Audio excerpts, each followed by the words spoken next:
In my series on Jungian psychology, we've seen that the major concerns of adulthood stem from a mismatch between expectation and reality. Today, I further elaborate on the setting and solutions. The following thoughts, which I found to be quite insightful, I portray as a review of a brief segment of Jordan Peterson's 12 Rules for Life. So, you're out on the self-same Monday morning, heading to work. This time, your heart misses a beat. Your system collapses. In a fraction of a second, the persons you've always expected them keep existing are gone. Or maybe after years of a seemingly perfect marriage that you've invested your soul into, you're gifted a betrayal. Chaos is the second element of the dual nature that holds the structure of existence. The first is order, everyone's buddy, in our modern times especially, needless of introduction. Chaos, in a sense, is all the shit you don't want happening, the unexpected, the unknown, the far future. It is what shoves you in that loop of victimization of what the hell just happened, why me, why now. People go about their lives all the while repressing this element at the back of their heads, an unconscious motive to maintain a false sense of perpetual security. In all matters, it's more comforting to see just the light side. Point out one person who wants their leg be broken at this very moment. To anticipate the best is pretty useful. You cannot be functional unless you've got some hope. The key here is to take this little bit of hope you have and stick to it a percentage of despair, at least hypothetically speaking. Though everything appears to be running smoothly, it's practical to keep that 1% of doubt. So, the matter here, simply anticipate the darkening of clouds when they are white, the failure of a business when it's flourishing, and the ending of a friendship when it's been going well. Those awful events may or may not occur. Either or, the wisest prime themselves beforehand. This applies especially to your dealing with those whom you deem the closest. So often that others are changing for the worst or start treating us badly, but the good emotions they've given us in the past or the emotions they emanate right now can flood our cognition. We disregard. You are the dumbest when you're the happiest. This sort of mental preparation I'm talking about of doubting beyond the positives keeps you grounded in reality, so to be alert and judge strictly whenever anyone deviates around you. Understand that when chaos has not shown its horns for a while, it only signals an upcoming world storm. Life will lift you up and break you down alternately. It's just how things are. Acknowledge chaos, be realistic, stick 1% of doubt to all aspects of life.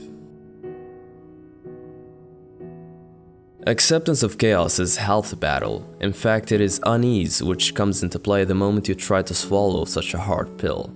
The second half is begin to navigate existence in this new lens. Now, no longer are you tossed about among the two sides of the pendulum.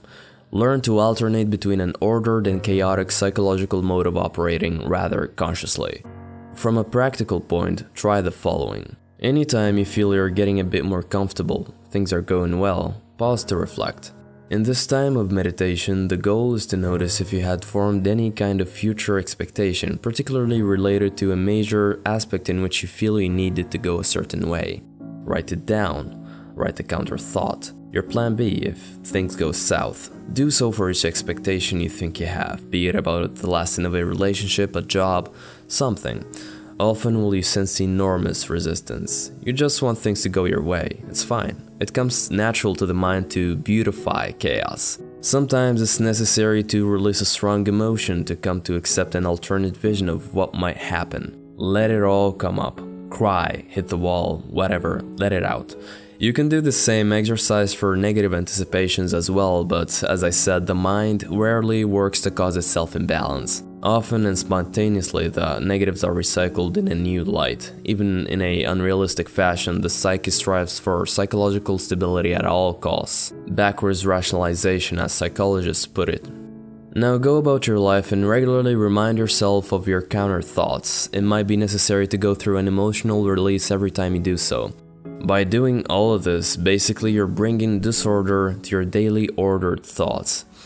You see, the primal human being would get eaten at any moment, so he had to live in that doubtful, anxious state most of the time. In times of rest, he had to exert conscious effort to convince himself of the safety of his current surroundings. For the order part, you don't have to be as intentful to get the same effect or to stagnate on purpose, although you can. You're lucky. Simply trust your modern, logical human mind. It will eventually work out a thought loop that puts everything in line again. The trick is to shove some sprinkles of doubt in that loop every now and then. Purify unrealistic anticipations.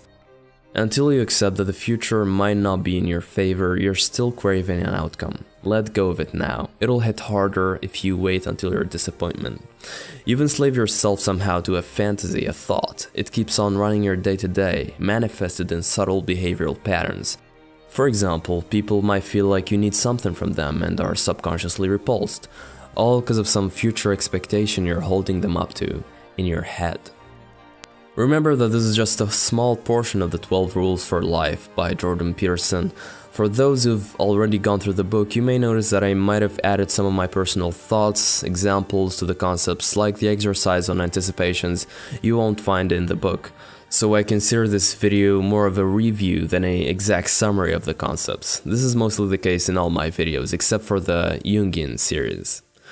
Thanks for watching.